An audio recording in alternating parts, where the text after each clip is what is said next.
नमस्कार दोस्तों।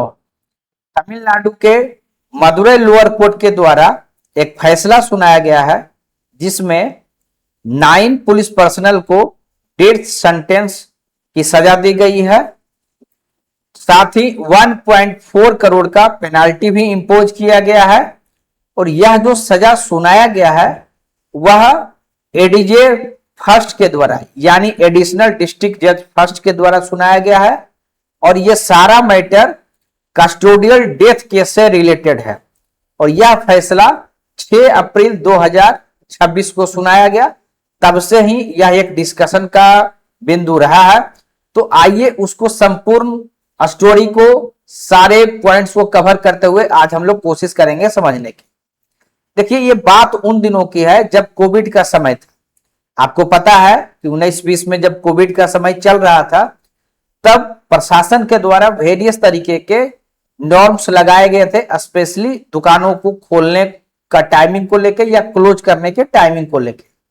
तो ये जून 2020 में पी जयराज थे और उनके पुत्र थे जे बेनेक्स, जो एक मोबाइल शॉप को रन करते थे। जब पुलिस के द्वारा उनको यह पूछा गया कि आप जो टाइमिंग प्रशासन के द्वारा दिया गया उसके आप बियॉन्ड जो है रन कर रहे हैं, ऐसा आरोप उन पर लगा था। उस स्पॉट पे यह कहा जाता है कि कुछ दोनों के बीच आप कह सकते हैं कि तू मैं हुआ होगा। उसके बाद जो है जो पुलिस पर्सनल थे उन्होंने उनको पुलिस कस्टडी में ले लिया और जब पुलिस कस्टडी में लिया गया तो उनके साथ सीवियर जो है टॉर्चर किया गया और जिसका प्रूफ जो है जब मेडिकल रिपोर्ट जब आया, जब उनकी डेथ हुई तो उस दौरान रिफ्लेक्ट हुआ जिसमें इंटरनल इंजरी जो है रिपोर्टेड हुआ। यानी 2 दिनों के अंदर उन्हें इतना टॉर्चर किया गया कि पिता और पुत्र दोनों की मृत्यु हो गई। इस केस में एक और जो स्ट्रेंज चीज था वह था कि सीसीटीवी फुटेज का न मिलना। आप सभी को पता है कि सुप्रीम कोर्ट के गाइडलाइंस के बाद सभी पुलिस स्टेशन में सीसीटीवी कवरेज होना मैंडेटरी है, लेकिन जब घटना के बाद जब कोर्ट के द्वारा सीसीटीवी फुटेज मांगा गया तो यह बताया गया कि सीसीटीवी फुटेज उपलब्ध नहीं है। यानी सीसीटीवी फुटेज को डेलिबरेट तरीके से इरेज कर दिया गया था। उसके बाद इस केस को जो मूव करने का काम किया गया वह उस आधार पर किया गया कि एक वहीं के एक शॉपकीपर थे जो इंडिपेंडेंट आई विटनेस बने। उन्होंने घटना को जिस तरीके से देखा था उन्होंने पुलिस को आप कह सकते हैं रिपोर्ट किया, अपने जांच में बताया, प्लस जो है कोर्ट में उनका जो है इंडिपेंडेंट आई विटनेस के रूप में उनका बयान लिया गया। और फाइनली इसका जब ये आप कह सकते हैं जब इस तरीके की घटना हुई थी तब मद्रास हाईकोर्ट के द्वारा सुओ मोटो जो है कॉग्निजेंस लिया गया था। ठीक है, तो उसके बाद जो है इस केस को ट्रांसफर जो है सीबीआई को किया गया था। तो जब ये न्यूज में आया था उस समय भी बहुत हाईलाइटेड मैटर था 2020 में, ऑल्दो सजा जो है अभी सुनाया गया। इसका जब ट्रायल हुआ तो इस ट्रायल के दौरान कम से कम 100 लोगों से ऊपर का जो है आप कह सकते हैं कि उनका जो है बयान लिया गया ताकि किसी प्रकार का जो है किसी के साथ आप कह सकते हैं कि इनजस्टिस ना हो। इन चीजों को ध्यान में रख के जो है फैसला दिया जा सके। ठीक है, अब देखिए इसमें जो हम लोग उन चीजों के बारे में जानने की कोशिश करेंगे कि कौन कौन से जो है प्रोविजंस होते हैं जिसके आधार पर जो है ये सुनवाई किया गया। देखिए इसमें जो आप कह सकते हैं जो कन्विक्शन हुआ है वो हुआ है बीएनएस यानी भारतीय न्याय संहिता के सेक्शन 103 के तहत, जो पूर्व में फेमसली आप जानते होंगे आईपीसी जब था तो उस समय का धारा 302, तो धारा 302 के समतुल वर्तमान में बीएनएस जो भारतीय न्याय संहिता का सेक्शन 103 है उसके तहत जो है मर्डर का आप कह सकते हैं कि इन पर जो के तहत सजा सुनाया गया। प्लस एक आरोप यह भी लगा कि इनके द्वारा जो है एविडेंस को जानबूझकर जो है डिस्ट्रॉय किया गया, ये है। उसके बाद जितने भी 9 इसमें पुलिस पर्सनल इन्वॉल्व थे सभी को जो है डेथ पेनाल्टी जो है दिया गया। उसके बाद जो विक्टिम्स के जो फैमिली थे उनको जो है 1.4 करोड़ का आप कह सकते हैं कंपनसेशन का प्रावधान किया गया। उसके बाद देखिए सुप्रीम कोर्ट का एक जजमेंट है जिसमें कि डेथ पेनाल्टी को आप कह सकते हैं मिनिमाइज करने का आप जो है जजमेंट दिया गया था। बच्चन सिंह केस के नाम से हम लोग जानते हैं उसे, उसमें यह कहा गया था कि जब तक रियरेस्ट ऑफ रेयर केस नहीं हो तब तक डेथ पेनाल्टी नहीं दिया जाना चाहिए।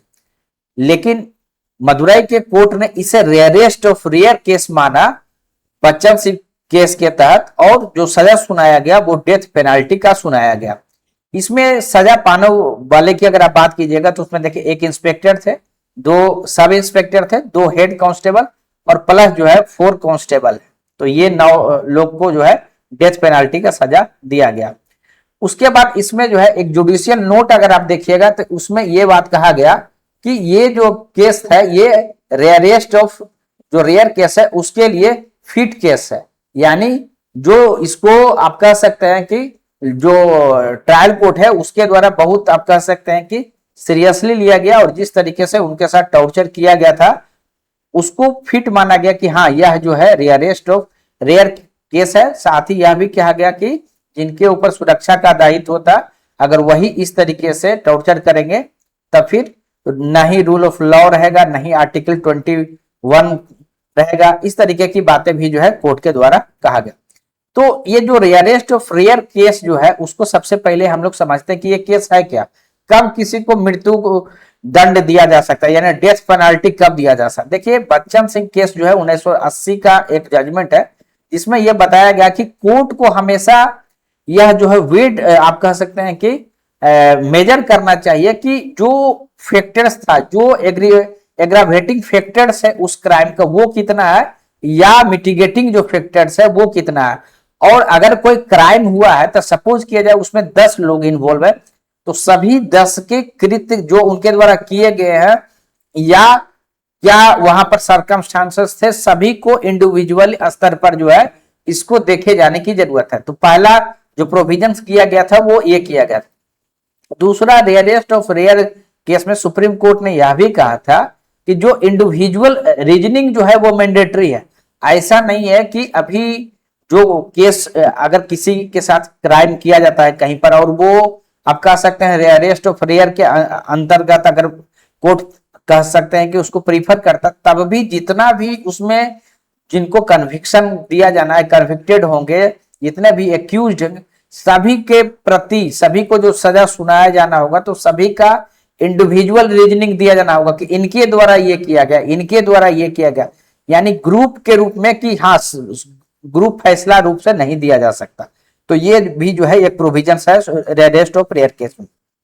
तीसरा है कि हायर कोर्ट का अगर आप टेंडेंसी के बारे में बात कीजिएगा तो अभी तक यह देखा गया है हाई कोर्ट या सुप्रीम कोर्ट जो है ज्यादातर जो है डेथ पेनाल्टी जब कभी भी लोअर कोर्ट के द्वारा दिया जाता है तो जब अपील होता है तो उसे लाइफ इंप्रिजनमेंट में जो है बदला जा रहा है। ऐसा आप कह सकते हैं कि ट्रेंड देखा गया, यानी जो अभी वर्डिक्ट दिया गया है यह सस्टेन करेगा हाई कोर्ट में, इसको श्योरिटी से कहा नहीं जा सकता।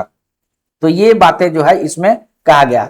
यहां पर इंपोर्टेंट क्या है, इंपोर्टेंट यह है कि ये लैंडमार्क इस तरीके से आपका है कि ये फर्स्ट टाइम उस तरीके का फैसला है जहां पर कि जो यूनिफॉर्म्ड जो पर्सनल है यानी जो पुलिस फोर्स है या पुलिस पर्सनल है उनके अगेंस्ट इस तरीके का फैसला जो है फर्स्ट टाइम दिया गया। तो ये बातें आप कह सकते हैं कि लैंडमार्क है। उसके आगे अगर हम लोग चर्चा करें कि यहाँ पर फंडामेंटल राइट जो होते हैं जो स्टेट के अगेंस्ट किसी भी व्यक्ति को प्राप्त होते हैं, कौन कौन से जो फंडामेंटल राइट्स है उनका वायलेशन होता है। देखिए आर्टिकल 21 के तहत जिक्र होता है right to life and personal liberty, जो मोस्ट फंडामेंटल राइट होता है किसी भी व्यक्ति के आप कह सकते हैं एक डिग्निफाइड लाइफ को जीने के लिए। तो इसमें कहा गया कि जो कस्टोडियल टॉर्चर है वह डायरेक्ट वायलेशन है right to life and personal liberty का। या स्टेट किसी भी पर्सन को आप कह सकते हैं तब तक उनके right to life with dignity या लिबर्टी से डिप्राइव नहीं किया जा सकता जब तक कि जो कोई प्रोसीजर जो है एस्टेब्लिश्ड बाय लॉ नहीं हुआ, यानी ऐसा कोई कानून जब तक कोई नहीं बना हुआ, यानी कस्टोडी पुलिस कस्टडी में लाया जाए उसको पीट के उससे किसी तरीके का आप कह सकते हैं कि आप सबूत ले लेना या उसको सजा देना, ये कहीं भी किसी भी लॉ में नहीं लिखा हुआ। तो अगर कोई भी रूल बुक में अगर नहीं लिखा हुआ और अगर उस तरीके का कृत्य करके किसी भी, आप कह सकते हैं किसी के लाइफ के साथ, लिबर्टी के साथ छेड़छाड़ होता है, तो वह जो है आर्टिकल 21 का वायलेशन है।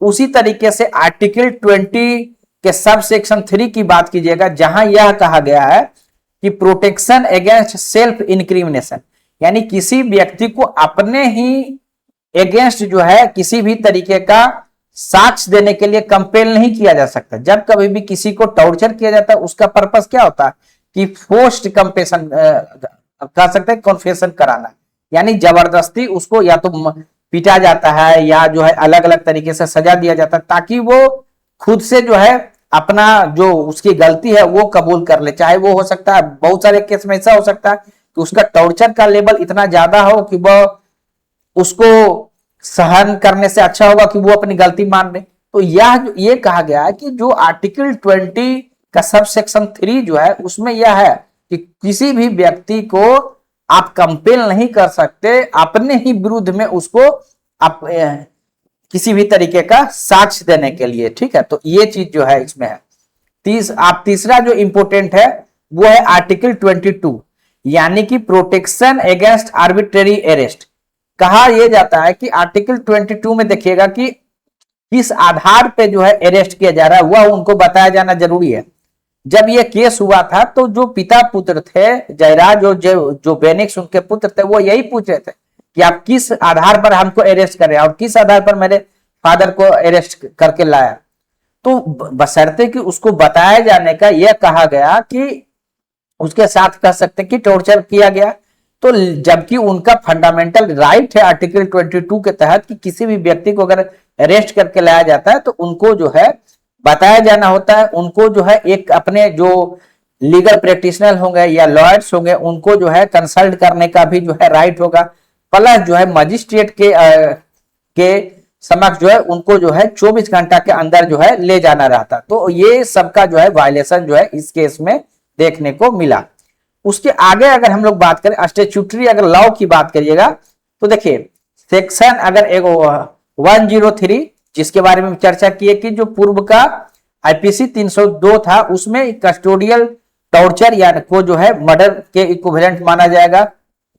तो ये इसको जो है आपका सेक्शन 103 के बीएनएस भारतीय न्याय संहिता के तहत जो है इसमें माना गया। तो सेम जो है अप्लाई हुआ है आपका सेंथाकुलम का जो ये वर्डिक्ट है उसमें सेम चीज हुआ है।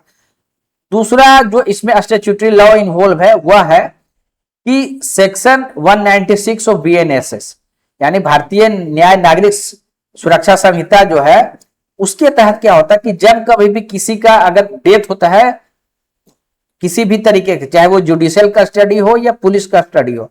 जुडिशियल कस्टडी का मतलब हो गया जेल यानी कारा, पुलिस कस्टडी यानी कि जब थाना में है। तो वहां अगर अगर किसी प्रकार का अगर कह सकते हैं कि डेथ होता है तो उसका जो इंक्वायरी होता है वह जो है पुलिस एक्सिक्यूटिव मजिस्ट्रेट के द्वारा ना होके जुडिशियल मजिस्ट्रेट के द्वारा होता है। दो तरीके के मजिस्ट्रेट होते हैं।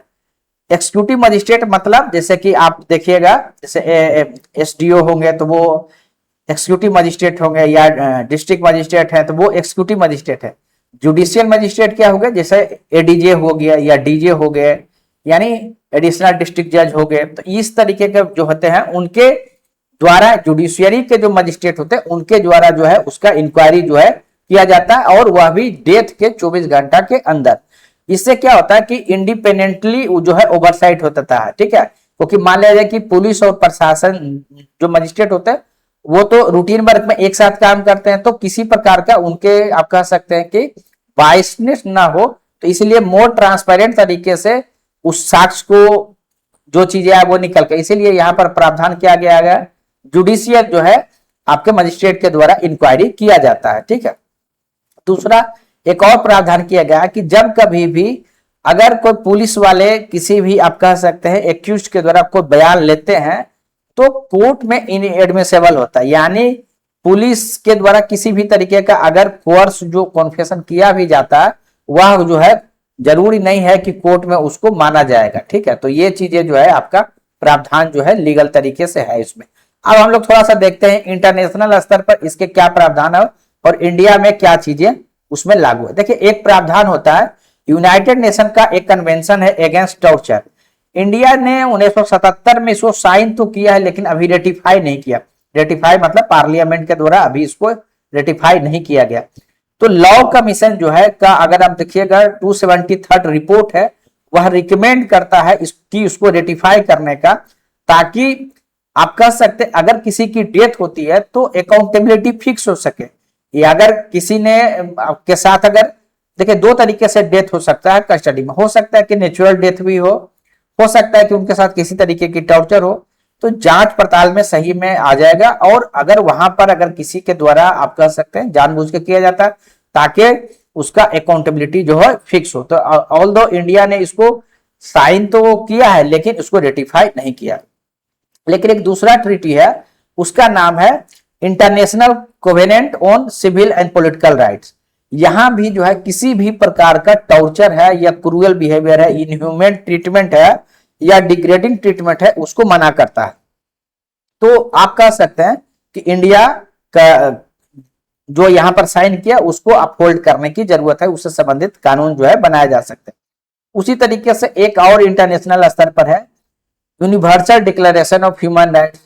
इंडिया जो है 1948 में जो है इसके पक्ष में जो है वोट दिया था, ये जिसमें यह कहा गया कि किसी भी व्यक्ति को जो है टॉर्चर के लिए सब्जेक्ट नहीं किया जा सकता, किसी के साथ इनह्यूमन जो है बिहेवियर नहीं किया जा सकता, किसी के साथ थर्ड डिग्री जो है आप कह सकते हैं टॉर्चर नहीं किया जा सकता। लेकिन ये अभी तक क्या है, ये जो प्रोविजंस है वो नॉन बाइंडिंग है, तो इसके कारण जो है ये चीजें आप कह सकते हैं उतने इन्फोर्स रूप में अभी नहीं दिखते हैं। कुछ सुप्रीम कोर्ट के द्वारा वेरियस आप कह सकते हैं जजमेंट दिए गए हैं, बहुत पूर्व में भी जो घटना हुआ कस्टोडियल डेथ को लेके, तो उसको हम लोग थोड़ा सा समझने की कोशिश करते हैं, तो उससे थोड़ा सा और चीज। सबसे पहले अगर हम लोग देखें बच्चन सिंह के जो सबसे मोस्ट फेमस केस है, इसमें 1980 में यह बताया गया था कि किसी को भी डेथ पेनाल्टी तभी दिया जाना है जब जो है वह रेयरेस्ट ऑफ रेयर केस हो, यानी उस केस में इतना ग्रेविटी होना चाहिए कि उसके अलावा कोई ऑप्शन नहीं है, उसके जो क्राइम का आप कह सकते हैं उसके इस स्तर का हीनस क्राइम है कि उसके अलावा इवन की लाइफ अगर उसको जीवन भर जेल में भी डाल दिया जाएगा तब भी वो सजा कम पड़े, उस तरीके। तो वह जो है रेयरेस्ट ऑफ रेयर होना चाहिए। उसके बाद एक और फेमस केस है किशोर सिंह केस में यह कहा गया कि अगर किसी को थर्ड डिग्री टॉर्चर किया जाता है तो वह जो है आर्टिकल 21 का जो है वायलेशन करता है। उसी तरीके से एक और जजमेंट है, उसमें नीलावती बेहरा केस है, उसमें यह कहा गया कि अगर किसी के साथ कस्टोडियल डेथ होता है तो स्टेट का आप कह सकते हैं कि लायबिलिटी है कि उसको कंपनसेशन जो है उसके फैमिली को पे किया जाना है। उसी तरीके से एक और फेमस जजमेंट है जो बार बार आंसर्स में हम लोग यूज करते हैं, डीके बसु। यहां पर जो है किसी को अगर अरेस्ट किया जाता है या कस्टडी में किस प्रकार से रखा जाता है, तो 11 जो है मैंडेटरी गाइडलाइंस दिए गए हैं कि किस प्रकार से उनको जब अरेस्ट होगा तो अरेस्ट मेमो दिया जाएगा, मेडिकल एग्जाम जो है 24 घंटे के अंदर होगा, जो रिलेटिव्स होंगे उनको इन्फॉर्म किया जाएगा। तो 11 जो है आपका फेमस जो है मैंडेटरी गाइडलाइंस है, वह जब कभी भी किसी का अरेस्टिंग होगा तो वो अपनाए जाने हैं डीके बसु जो है गाइडलाइंस उसके द्वारा। एक और फेमस है जिससे इससे रिलेटेड, वो है सूबे सिंह के। उसमें यह कहा गया है कि जब कभी भी अगर कस्टडी में डेथ होता है तो जो सोवरेन इम्यूनिटी नहीं है, यानी कि जो वहां पर स्टेट के रिप्रेजेंटेटिव हैं उनको ऐसा नहीं कि कुछ भी होगा और वो इम्यून है उनके खिलाफ कोई एक्शन नहीं लिया जाएगा, तो ये बातें कही है। उसी तरीके से एक है प्रकाश सिंह फेमस केस, उसमें यह बताया गया कि पुलिस कंप्लेंट ऑथोरिटी होना चाहिए, वो डिस्ट्रिक्ट लेवल पर और स्टेट लेवल, जहां पर कि पुलिस पर्सनल के द्वारा अगर किसी प्रकार का आप कह सकते हैं इलीगल एक्टिविटी कराया जाता है या किया जाता है तो उनके अगेंस्ट यानी पुलिस पर्सनल के अगेंस्ट जो है कंप्लेन करने के लिए स्पेशलाइज्ड सेल होने चाहिए, वो डिस्ट्रिक्ट लेवल पर और राज्य स्तर पर। तो ये चीज है। एक और फेमस केस है परमवीर सिंह केस है, उसमें यह बताया गया कि सीसीटीवी जो कैमरा है वो जितना पुलिस स्टेशन है सभी में मैंडेटरी रूप से जो है ये चीजें जो है आपका होना चाहिए कवरेज के, ताकि थाना में किसी के साथ जो है आप कह सकते हैं कि टॉर्चर या किसी प्रकार जो है आप कह सकते हैं उनके साथ इनह्यूमन बिहेवियर नहीं हो सके। लेकिन ये बातें तो ठीक है, हम लोग अभी तक यह समझ लिए कि किस प्रकार से घटना हुआ, किस प्रकार से रूल्स है, क्या सुप्रीम कोर्ट का अभी तक का व्यू है, ये सारी बातें तो ठीक है। लेकिन अगर इसके रूट में जाने की कोशिश करें कि ऐसा क्या कारण है, जब इतने प्रोविजंस है, सुप्रीम कोर्ट का गाइडलाइंस है, इतने अथॉरिटी है, तब भी क्यों हो रहा है। तो अगर रूट की बात कीजिएगा, देखिए है क्या, तो उसमें सबसे पहले ये कहा जाता है कि जो कॉलोनियल पुलिस एक्ट आपका 1861 था, ऑल्दो अभी इसे वर्तमान में चेंज करके बीएनएस किया गया, लेकिन अभी भी ये कहा जाता है कि जो पुलिस पर्सनल होते हैं उनके अंदर आप कह सकते हैं कि ओवर एक्सरसाइज करते हैं डिस्क्रिशनरी पावर का। देखिए अगर कॉलोनियल लीजेसी की बात करें, जब पुलिस का जो निर्माण हुआ था जब ब्रिटिशर्स के द्वारा, तो वो उनका निर्माण जो है सिटीजन के भलाई के लिए या उनको वेलफेयर के लिए नहीं हुआ था, वो हुआ था कि उनका किसी भी प्रकार का अगर वॉइस है तो उसको दबाया जा सके, ठीक है, किसी भी तरीके का प्रोटेस्ट है तो दबाया जा सके। तो उसके आप कह सकते हैं जो कॉलोनियल लीजेसी जिस तरीके से पुलिस को देखा गया, वो मेंटेलिटी भी कंटिन्यू करता, वह भी एक जो है कारण बनाता। दूसरा क्या है कि अगर आप देखिए कि होता क्या है कि अगर आप क्रिमिनल जस्टिस सिस्टम को देखिएगा तो वहां पर क्या है ना, एविडेंस का बहुत मायने है। एविडेंस का मायने इस सेंस में है कि अगर आप या तो इलेक्ट्रॉनिक साक्ष्य होने चाहिए जो आज के समय में जो है मान्य है कोर्ट में, या फिर साइंटिफिकली तरीके से प्रूव करना पड़ेगा कि हाँ ये क्राइम इसके द्वारा किया गया, इस क्राइम आपको कुछ ना कुछ कोलैबोरेट करके प्रूव करना पड़ेगा, तभी जो है कन्विक्शन होगा। लेकिन इसके बदले कि साइंटिफिक जो इन्वेस्टिगेशन का मेथड है उसको छोड़ के अगर वह अपनाया जाता है, शॉर्टकट तरीका अगर अपनाया जाता, तो वह जो है एक कारण बन जाता है टॉर्चर का। ऐसे कारण में क्योंकि उन्हीं से बोलवा दिया जाता है कि आपके द्वारा इस तरीके का क्राइम किया गया है, तो यहां पर आप कह सकते हैं जो शॉर्टकट अपनाया जाता है वह भी एक कारण जो है देश में रहता है। तीसरा, जैसा कि ऊपर में चर्चा किया कि इंडिया ने अभी भी किसी भी प्रकार का स्पेसिफिक जो है एंटी टॉर्चर लॉ नहीं बना हुआ है। तो इसको अगर कोई कानून बन जाएगा, अगर किसी के द्वारा कस्टोडियल डेथ होता है या कस्टोडियल में किसी तरीके का टॉर्चर होता है, तो अकाउंटेबिलिटी अगर फिक्स होने लगेगा तो भी आप कह सकते हैं कि इस प्रकार की घटनाएं कम हो गई। एक चीज और कहा जाता है कि ब्लू बॉल ऑफ साइलेंस, यानी कि सपोज किया जाए कि अगर पुलिस पर्सनल जो आप कह सकते हैं पर्सनल है, अगर उनके द्वारा किसी प्रकार का टॉर्चर किया जाता है, तो होता क्या है कि उनका जब का अगर जांच होता है तो उसमें आप कह सकते हैं इसकी संभावना हो सकती है कि जो डिपार्टमेंटल लॉयलिटी हो सकता है, पुलिस पदाधिकारी ही जांच करेंगे, तो उसमें यह संभावना हो सकती है कि वो खुल के आप कह सकते हैं कि सारे तथ्यों को निकल के नहीं आ सकता है, और वहां पर यह संभावना हो सकता है कि जितना ओपनली उसमें तथ्यों को निकल के आना चाहिए वो नहीं आ सके, क्योंकि वह खुद भी उसी डिपार्टमेंट के होते हैं। तो वो उसमें क्या होता है ना कि एक दूसरे को बचाने का आप कह सकते हैं कि एक टेंडेंसी हो सकता है, जिसके कारण भी यह इंपैक्ट देखने को मिल सकता है। ये वन ऑफ दी काउज में से, जरूरी नहीं है कि यही एक काउज है, ठीक है।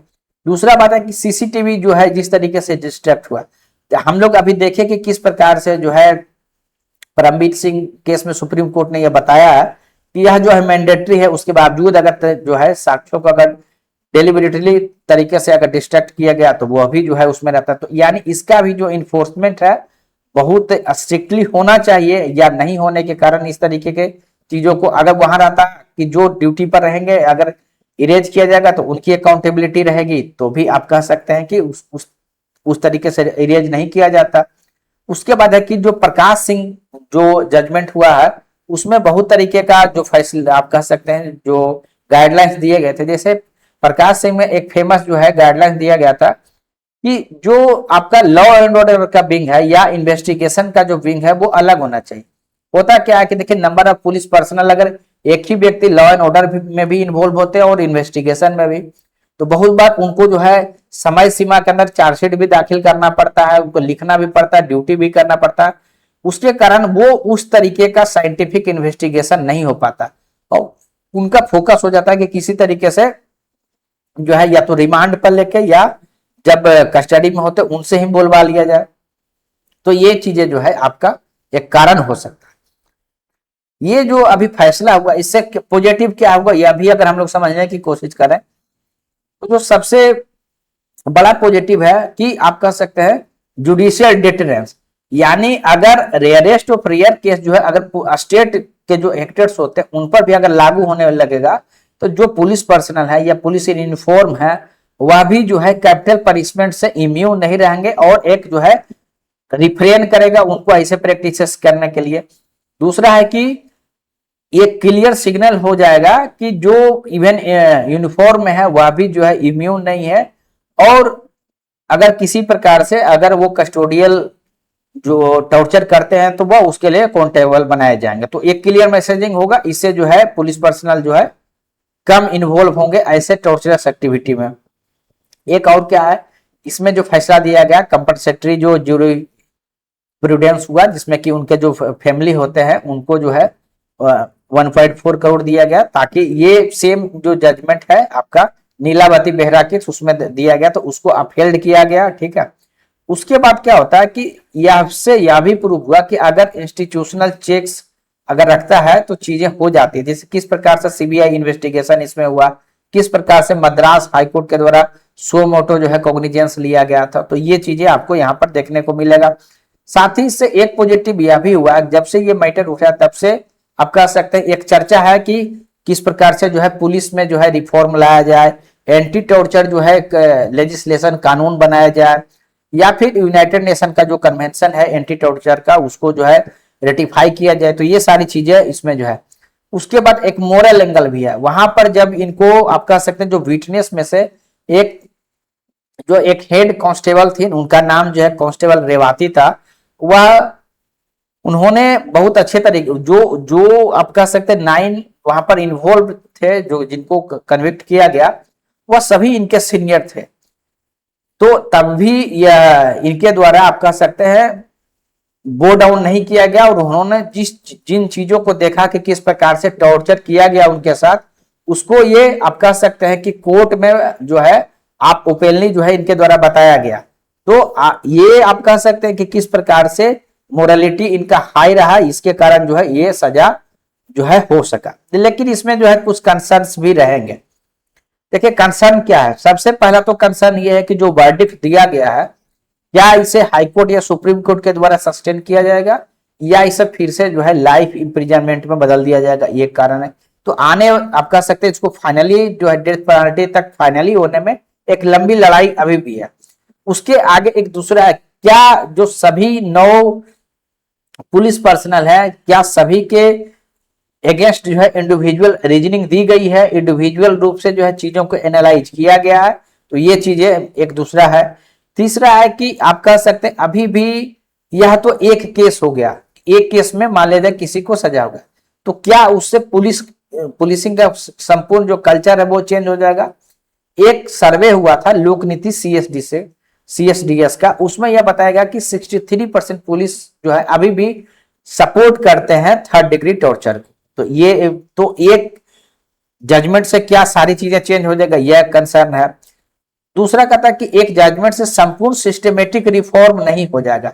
तो इसमें यह कहा गया कि इसमें जो है एक लेजिस्लेटिव एक्शन जो है होना चाहिए तभी जाके चीजों को प्रॉपरली जो है किया जा सकता है। ठीक है, दूसरा बात या फिर से जो एक डिबेट जो है इंडिया में रहेगा कि क्या इसको कंप्लीटली एबोलिश किए जाने की जरूरत है या अभी भी रखे जाने की जरूरत है। तो ये एक डिबेट जो है फिर से आप कह सकते हैं लाइव हो गया।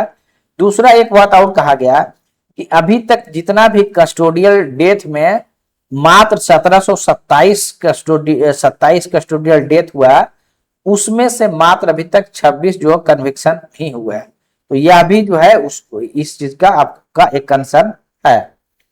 तो ऐसे में हम लोग अगर सॉल्यूशन की बात करें, हम लोग जो है अगर एग्जाम्स में सॉल्यूशंस लिखने आए तो हम लोग क्या लिख सकते हैं उसके बारे में अगर चर्चा करें तो सबसे पहले देखिए एक तो ये कहा जा सकता है जो यूनाइटेड नेशन का कन्वेंशन जो है उसको जैसा कि लॉ कमीशन का रिपोर्ट ने भी सपोर्ट किया 273 रिपोर्ट ने कि उसको रेटिफाई करने की जरूरत है, वो हम लोग कहेंगे।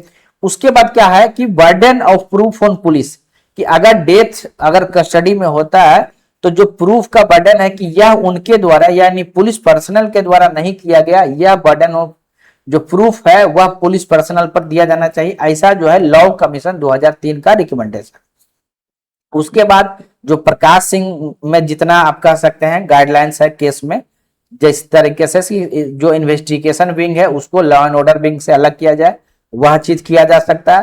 प्लस जो है जिस तरीके से परमवीर सिंह केस में यह कराया गया कि सारे पुलिस स्टेशन में सीसीटीवी रहेंगे, तो वो इन्फोर्स कराया जाए। प्लस जो डिजिटल स्टोरेज है उसको टेम्पर प्रूफ किया जाए, यानी वह साक्ष्य उपलब्ध रहे, उसमें किसी तरीके का टेक्निकल ग्लिचेस का एक्सक्यूज नहीं दिया जा सके। ठीक है, उसके बाद जितने भी पुलिस पर्सनल है उनके लिए बॉडी कैमराज का भी प्रावधान जो है किया जा सकता है, स्पेशली जब वो अरेस्टिंग का काम कर रहे हैं तब। तो ये चीजें हैं। उसके बाद जो उनका कह सकते हैं जो इंट्रोगेशन का मॉडल है उसको अधिक साइंटिफिक बनाए जाने की जरूरत है, और इस तरीके का साइंटिफिक उनको नॉन कोअर्सिव जो मेथड होते हैं, ऐसा नहीं कि टॉर्चर करके उनसे निकलवाने का। जो थर्ड डिग्री जो आपका कल्चर है उसको इविडेंस बेस्ड हम लोग कल्चर उसको बनाए।